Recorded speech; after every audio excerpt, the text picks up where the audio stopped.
सर्वधर्मस्थापकत्वं सर्वधर्मस्वरूपक आचार्याणां महाचार्यो रामकृष्णाय ते नमः।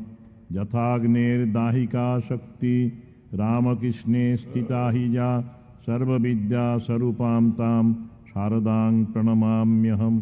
परतत्त्वे सदा लीनो रामकृष्णसमाज्ञया यो धर्मस्थापनरतो विदेशं तं नमाम्यहम्। कालिन्दी फुल्लकमले माधवेन क्रीडारत ब्रह्मानन्दं नमस्तुभ्यं। सद्गुरु लोकनायक योगानन्द प्रेमानन्द चान्ये ये च वै पार्षदा रामकृष्णगतप्राणां सर्वांस्तां प्रणमाम्यहम्।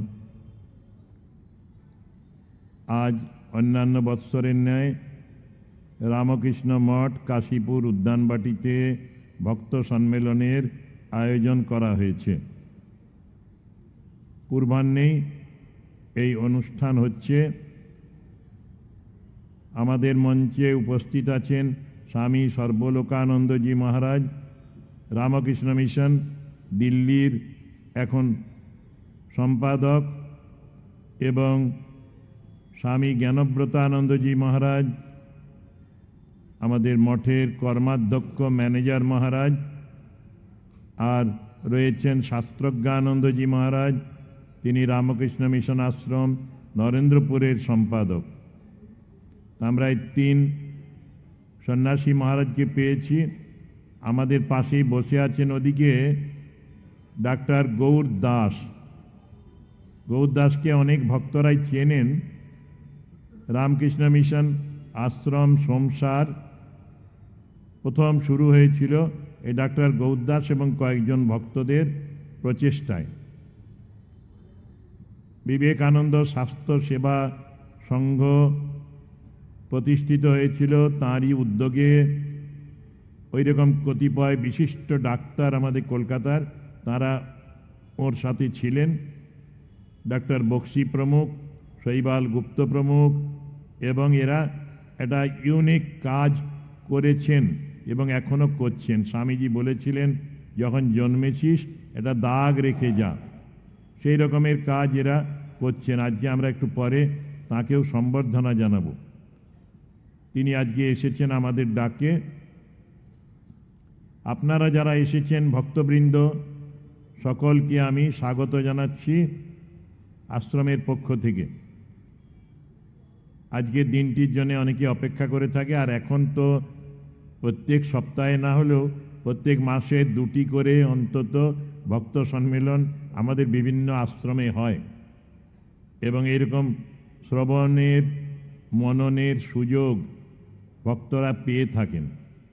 মা বলেছেন যে ফুল নাড়তে নাড়তে ঘ্রাণ বেরোয়, চন্দন ঘষতে ঘষতে গন্ধ বেরোয়, তেমনি ওই ভগবত তত্ত্ব আলোচনা করতে করতেই তত্ত্বজ্ঞানের উদয় হয়। ঈশ্বরের কথা ভাবলে ওই জ্ঞান হয়। একটু আগে কথামৃত পাঠ হয়েছে। কথামৃততে খুব সুন্দর একদিনের ঘটনা আছে। 1883 সেপ্টেম্বর ঠাকুর ঈশানের সাথে আলোচনা করছেন এবং প্রশ্ন করছেন। ঈশান ঠাকুরের কাছেই শোনা কথার পুনরাবৃত্তি করতেন। সেদিন সেপ্টেম্বর 1883 বলছেন, ঈশান, ভগবান লাভ হলে সন্ধ্যাদি কর্ম ত্যাগ হয়ে যায়। গঙ্গা তীরে সকালে সন্ধ্যা করছে, একজন করছে না। তাকে জিজ্ঞাসা করায় সে বললে, আমার অশৌচ হয়েছে, সন্ধ্যা করতে নাই। মরণ ঔষধ আর জন্ম অশৌচ দুই হয়েছে। অবিদ্যা মার মৃত্যু হয়েছে, আত্মা রামের জন্ম হয়েছে। ভক্তদের টার্গেট কি, কোথায় যেতে হবে, এটা যেন এর মধ্যে বলে দেওয়া আছে। ঠাকুর বলতেন, মনুষ্য জীবনের উদ্দেশ্য ঈশ্বর লাভ। অবিদ্যার জন্যেই বাধাপ্রাপ্ত হচ্ছে আমাদের এই ঈশ্বর লাভের সাধনা। সেইটি যেন এই একটি ঘটনা দিয়ে বা কথা দিয়ে বলা হয়েছে। অবিদ্যা মার মৃত্যু হবে, আর জ্ঞান হবে তখন আত্মারামের জন্ম হবে। তাই তখন আবার নিয়ম মেনে বিধিবদ্ধভাবে ওই উপাসনা করার প্রয়োজন হয় না। ঠাকুর নিজে এর একটা উদাহরণ, সিদ্ধপুরুষরা এর একটি নিদর্শন। তবুও লোকশিক্ষার জন্যে ওরা উপাসনা করেন, আমাদের দেখাবার জন্যেই, শিক্ষা দেওয়ার জন্যে। যাই হোক, এই ঈশানের সাথেই আরও কথা হয়েছে সেদিনই।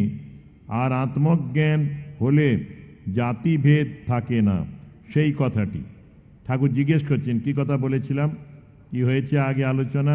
ঈশান বললেন, কাশীতে গঙ্গা স্নান করে শঙ্করাচার্য সিঁড়িতে উঠছেন, এমন সময় কুকুর পালক চণ্ডালকে বললেন, এই তুই আমায় ছুলি। মনে হয়েছিল শঙ্করের যে ওকে ছুলো, তাই বললেন, এই তুই আমায় ছুলি। চণ্ডাল বললেন, ঠাকুর তুমিও আমায় ছোঁও নাই, আমিও তোমায় ছুঁই নাই। আত্মা সকলেরই অন্তর্যামী, অন্তরে বাস করেন আত্মা, আর তিনি নির্লিপ্ত। ছোঁয়াছুঁয়ির দ্বারা তিনি লিপ্ত হন না, পরিবর্তন হয় না, বিকার হয় না, দুশ্চিন্তা হয় না। এরকমই খুব সুন্দর সুন্দর কথামৃততে আমরা পাই। সেদিন আবার ঈশানের সাথে আরও কথা হলো। বলেন, আর সেই কথাটি, সাধুর হৃদয় সকলের চেয়ে বড়। ঈশান সহাস্যে, সকলের চেয়ে বড় পৃথিবী, তার চেয়ে বড় সাগর, তার চেয়ে বড় আকাশ। কিন্তু ভগবান বিষ্ণু এক পদে স্বর্গ মর্ত্য পাতাল ত্রিভুবন অধিকার করেছিলেন। সেই বিষ্ণুপদ সাধুর হৃদয়ের মধ্যে। তাই সাধুর হৃদয় সকলের চেয়ে বড়। সকলের চেয়ে বড় যেটি, সেটি তাঁর হৃদয়ে। সাধু যারা প্রকৃত ভক্ত, প্রাচীন ভক্ত, তাদেরও এরকম ভগবানের শ্রীপাদপদ্ম হৃদয়েই তারা ধারণ করেন। এবারে আমি কিছুদিন আগে আমেরিকা গিয়েছিলাম, স্যান্ডিয়াগোতে এক ভক্ত মহিলার সাথে দেখা হলো। তিনি বললেন, we consider ourselves as mother Sarada Devi. আমরা ভাবি আমাদের মধ্যে আছেন মা সারদা। মহারাজ, আপনারাও আমাদের মধ্যে মাকে দেখার চেষ্টা করবেন। সত্যি পরস্পরম ভাবয়ন্ত। আর আছেন সবার মধ্যে, চণ্ডীতে আছে, যা দেবী সর্বভূতেষু মাতৃরূপেণ সংস্থিতা, নমস্তস্যৈ নমস্তস্যৈ নমস্তস্যৈ নমো নমঃ। আর একটা মজার কথা বলি, আমেরিকার সবথেকে এখন সিনিয়র আমাদের স্বামীজি আছেন চেতনানন্দজি। তার কাছে শুনেছিলাম একটি মজার ঘটনা। মজার মানে বাস্তব ঘটনা, সত্যি কাহিনী। এটি মেয়ে খুব কথামৃত পড়ছে, তাকে তার বন্ধুরা বলছে, দেখ ঠাকুর তো শুধু কামিনী কাঞ্চনের নিন্দা করে যাচ্ছেন, তুই কিভাবে পড়িস এই কথামৃত এত বেশি? সে বলল, কেন? আমি চেঞ্জ করিনি। ঠাকুর বলেছিলেন পুরুষদের কামিনী কাঞ্চন থেকে সাবধান থাকতে। মেয়েদের জন্য তিনি বলছেন পুরুষ কাঞ্চন হইতে সাবধান থাকিও। কামিনীর জায়গায় পুরুষ কাঞ্চন বলে আমি পড়ি। I do not read as কামিনী, আমি পড়ি পুরুষ কাঞ্চন।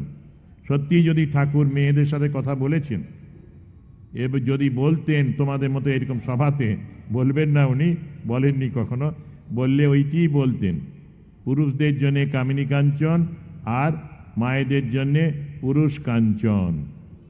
এটি আসলে ধর্ম, এটি সনাতন হিন্দু ভাব বলি এখন খুব আমরা, এটি তারই নিদর্শন। এইরকমই আরেকটা কথা বলি, এখানে পড়া হলো সতীর পতির প্রতি ভালোবাসা। যাচ্ছিলাম কৈলাস আর মানস সরোবর, নেপাল হয়ে প্রবেশ করছি। সেখানে একটা হোটেলের বাইরে বসে আছি, হঠাৎ একটি ভদ্র মহিলা অসুস্থ, তাকে আনা হলো, তাকে বসানো হলো। ডাক্তারের কোনো খবর নেই, ওরা দিতে পারলেন না। বড় হোটেলে ছিলেন ওরা, আমরা আগে অন্য একটা হোটেলে ছিলাম, এখানে জায়গা আছে বলে বসেছিলাম, বাসের অপেক্ষা করছিলাম। সেই সময় তিনি ওই সোফার মধ্যে মারা গেলেন।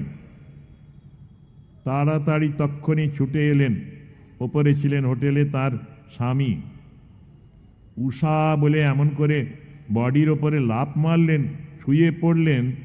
ওই রকম দেখিনি আমি। আমার তখন মনে হচ্ছিল যে সতীর পতির প্রতি যেমন ভালোবাসা, ঠিক একই রকমের ভালোবাসা থাকে পতিদেরও, সৎ পতি যারা, তাদের সতী নারীর প্রতি, সতীর প্রতি এত টান। এইরকম আসলে ওই রকম ঘটনা তো দেখিনি, তাই ওই ক্লাইম্যাক্স টানটা দেখলাম যে স্ত্রী বিয়োগে কেমন কষ্ট হয়। সত্যি মাতৃ বিয়োগে যেমন কষ্ট হয়, তেমনি যারা সৎ পুরুষ মানুষ, যারা ভক্ত পুরুষ মানুষ, তাঁদেরও সতী বিয়োগে এইরকমই দুঃখটা হওয়া উচিত। সতী এই টান, সেই জন্যই ঠাকুর বলেছেন ওই সতীর পতির প্রতি টান, আর ওই মায়ের ছেলের প্রতি টান, আর বিষয়ের প্রতি টান, এই তিন টান এক হলে তাকে পাওয়া যায়। ভক্তি কি? ভক্তি হলো সাত তস্মিন পরম প্রেম রূপা, নারদের ভক্তিসূত্রের দ্বিতীয় সূত্র। তারপরে বলেন অমৃত রূপাচ, এই ভক্তিতে মানুষ কি হয়? অমর হয়। আরও বলেন জন লব্ধ্বা পুমান সিদ্ধ ভবতি, তৃপ্ত ভবতি, অমৃত ভবতি, যে লাভ হলে, যে ভক্তি লাভ হলে সিদ্ধ হয়, ধন্য হয়, তৃপ্ত হয় এবং অমৃত হয়ে যায়, অমরত্ব লাভ করে। ঠাকুর একদিন নরেনকে বলেছিলেন, ধর এক খুলি রস রয়েছে, তুই মাছি হয়েছিস, কিভাবে পান করবি, খাবি রসটা?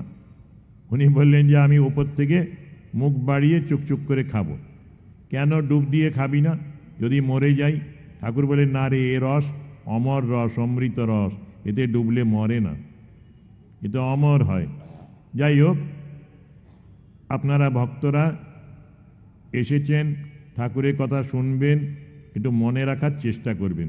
আমি মাঝে মাঝে টেস্ট করি যে কি শুনেছেন। একজন কান্নাকাটি করছিলেন, আমি এবারে টিকিট পেলাম না, নাম লেখাতে পারলাম না। এটা কতবার ভক্ত সম্মেলন অ্যাটেন্ড করেছেন? অনেকবার। কি শুনেছিলেন? কিচ্ছু মনে নাই। একদিন 30 দিন বক্তৃতা শুনেছেন কলকাতায়, 1 মাস বিভিন্ন মহারাজদের কাছে। মালদায় গেলেন তারা 5 ভক্ত মহিলা, পুরো মুখস্থ, কোন তারিখে কোন হলে কখন বক্তৃতা শুনেছেন, কার বক্তৃতা শুনেছেন। লাস্ট কার শুনেছেন একজনের নাম বললেন, বেশ নামকরা মহারাজ, খুব ভালো বক্তা। আমি বললাম 10টা সেন্টেন্স বলবেন 5 জনে মিলে? চুপ করে আছে। বললাম 5টা বাক্য 5 জনকে বলছি। তারপরে বললাম একটা বাক্য একটিও বলতে পারলেন না। ওরা কিন্তু বৃদ্ধা নয়, সিনিয়র সিটিজেন নয়, মাঝামাঝি সিটিজেন, 40 থেকে 45 বয়স। তারাও আসেন মজা দেখার মতো, এটা নয় কিন্তু মেলা নয়। ভক্ত সম্মেলনে সিরিয়াসলি আসতে হবে এবং শুনতে হবে।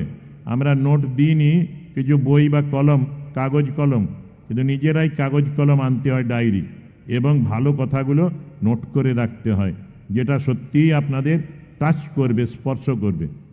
তাহলে পরেই আমাদেরও ভক্ত সম্মেলন করাটি সার্থক হবে। তা নইলে 3 ঘন্টা কাটাবেন আশ্রমে, পরিবেশটা ভালো, সত্যিই ঠাকুরের হাওয়া পাবেন, কিন্তু ওই ভাবটা আনতে গেলে একটু সিরিয়াসলি চলতে হবে। এই যে মোবাইল নিয়ে এসছেন প্রত্যেকে, আমরা দেখলাম বন্ধ করতে বলা হচ্ছে, বের করে বন্ধ করছেন। মোবাইলটাই আনা উচিত নয়। শঙ্কর নারায়ণ, ব্যাংক অফ ইন্ডিয়ার একজন জোনাল ম্যানেজার, তিনি বেলুড় মঠ ঢুকতেন, গাড়িতে তার সব জিনিস রেখে দিতেন, পায়ের জুতোটা পর্যন্ত নিয়ে আসতেন না। বলতেন আমার জুতো বিভিন্ন জায়গায় চলে, ওই আমার জুতোর ধুলো বেলুড় মঠের ধুলোর সাথে মেশাবো না, বেলুড় মঠের ধুলো অতি পবিত্র ধুলো। অদ্ভুত ভাব, দক্ষিণী মানুষ। উনি কোনো দিন মোবাইল নয়, নিজের জুতো নয়, সব রেখে গাড়িতে তারপরে ঢুকতেন। এরকম আরেকজন আমাদের জয়ন্ত আসে আমাদের এখানে, 8 তারিখে আসবে, পিয়ারলেসের সুনীল কান্তি রায়ের ছেলে। বলে তোমার মোবাইল এনেছো? বলে না, মোবাইল মানে গাড়িতেই রেখে এসেছি। মোবাইল আনলে ঠাকুর ঘরে যাব, আপনাদের কাছে আসবো, সেখানে রিং হবে, ডিস্টারবেন্স হবে।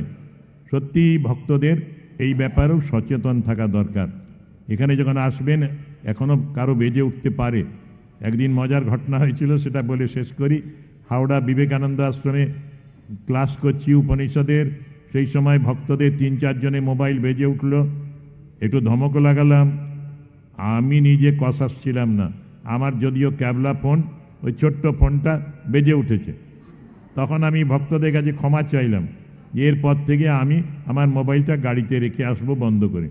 তারপর থেকে আমি অনেক ক্লাস করেছি হাওড়ায়, কোনো দিন মোবাইলটা নিয়ে হলে ঢুকিনি। সত্যি ভক্তদের একটু সিরিয়াস, একটু ভালোভাবে চলা দরকার। যেগুলো শুনছেন আইডিয়াগুলো, সেই আইডিয়াগুলো, ধারণাগুলো নিয়ে সেই মতো জীবন যাপন করতে হবে। সিস্টার বলছেন জীবন জীবন জীবন চাই।